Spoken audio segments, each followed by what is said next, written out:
Howdy folks, welcome to another Super Barbaros Adventures, and today we're out here on Mille Lacs Lake and we're going away.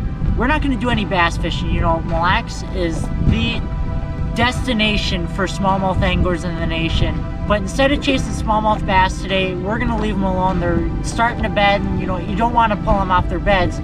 We're actually going to be doing a little bit of walleye fishing, and we're using one of the oldest tricks in the book, just a regular slip bobber and leech. Fishing about 14 to 15 feet of water, and we're just going to be throwing around that slip bobber and waiting to find a little school of walleyes. Alright, so I got a bite right here. I'm just going to give them a couple seconds. I'm just going to go just like that. We're on Mille Lacs Lake, and this lake is a world-class smallmouth fishery, and he's kind of fighting like a smallmouth, so we'll see what we got. Oh, we got a walleye. Oh. There we go. First one of the night, not the biggest one, but I'm sure we'll catch bigger. Just had my bobber sitting right out here behind the boat, and I just watched him slowly take it under. Let's get this guy back and go catch some more. Yeah, so right now it is a really calm day out here on Mille Lacs, which is very rare for the side of the lake we're fishing on. And the nice thing about the slip bobber is that we can look at our hummingbird graphs, we can mark fish, and we can pitch back to them. And with those bobbers, you know, it's just a fun way to fish. I mean, I still like to giggle when I go out and bluegill fish and watch my bobber go down. It's just a really fun bite, and it works really. And just a slip bobber or leech out here on Mille Lacs seems to do the trick. Here, another good walleye right there. Till he's got that leech down its mouth. And while I got this fishing, a little bit about my setup. You know, it's really about as simple as you can get. I got a bobber, split shot. I got a 6 foot, or not 6 foot, but a 6 pound leader at about, I gotta like it about 1.5 feet. You don't want it too long so your bobber's all the way up here, your line's on the bottom, then you're trying to play around with it. But I got about 1.5 feet. I just got a split shot. And we're fishing about 9 feet of water, so I'm set about 7 feet down, about 2 feet off the bottom. And I'm gonna add to Tyler's setup a little bit too, is you can use really anything as your hook. You know, you can use hooks, you can use red, white, green, whatever you prefer, or some people like to use a small jig also. But the big thing about the rod is you want to have either a medium or a medium light. You get anything above that and you're going to start tearing the hook out of the fish's face, and it's going to be a lot harder to get a fish in. And the nice thing about a medium or medium light is it has enough play in the rod tip so you can fight the fish, especially when you got all that weight down there, going slack and then pulling up onto the fish if they do start throwing their head pretty rapidly. It's Mille Lacs Lake. We got a lot of walleyes, but we've also got some really great smallmouth fishing here too.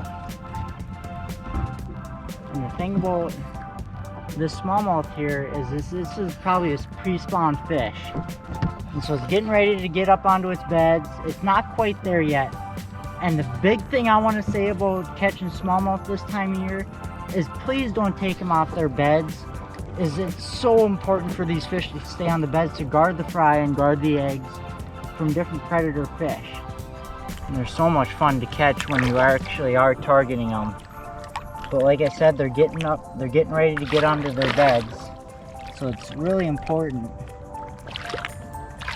to keep them on their beds so they can protect the fry and protect the eggs. That way we have future smallmouth to catch. That belly is full of eggs, so we're gonna get it back right away here.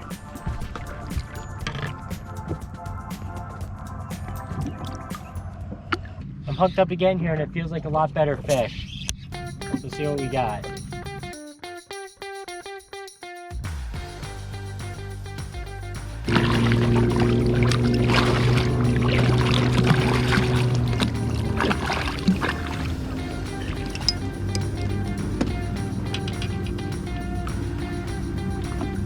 There you go.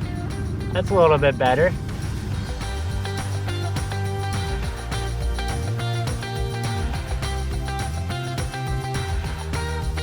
So that's what you want to do with slip bobbers, is just reel down to them until it's tight and give it a real good pull. You don't got to jerk on it too hard. You know, we're using 6 pounds, so you don't want to pop that line, but you definitely want to get it into their mouth.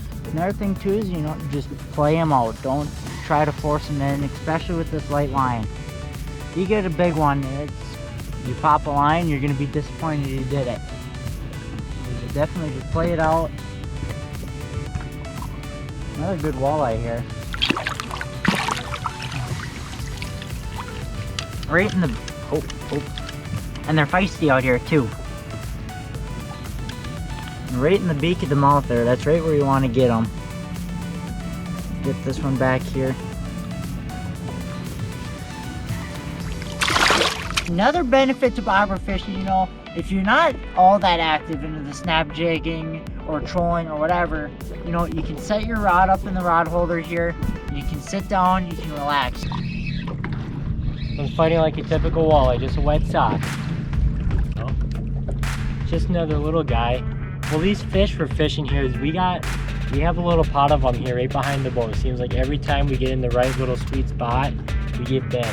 So there's just a little school of them, and like I said, we're just using leeches. And you want to make sure you have a lively leech, because those leeches, they just sit down in a swim and helps you get a lot more bites.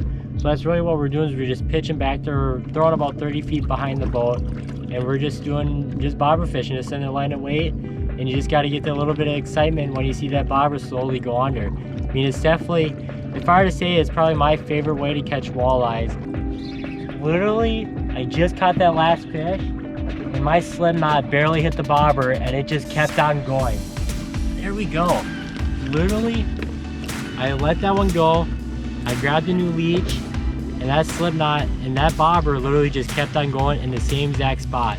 Just like what I was talking about. I mean, we just found that little sweet spot, and these fish right now, as you can tell, they're really skinny because they're post-spawn, and right now, you know, they're close to their spawning areas, and they're out here to feed. You know, they just got done spawning, so they're hungry. So we're gonna get this girl back. All right, so the sun's starting to get down. I think this is gonna be probably our last fish of the night. Want to get back before it gets dark and busy. I don't think it's a very big one. Oh, this is a little guy. So I think this is the last fish. Thanks for tuning in on another episode of Super Barbaros Adventures. If you want to see more, make sure you subscribe to our YouTube channel. And also while you're at it, make sure you follow our Instagram and Facebook page. Thanks for watching. Hope we see you in the next episode.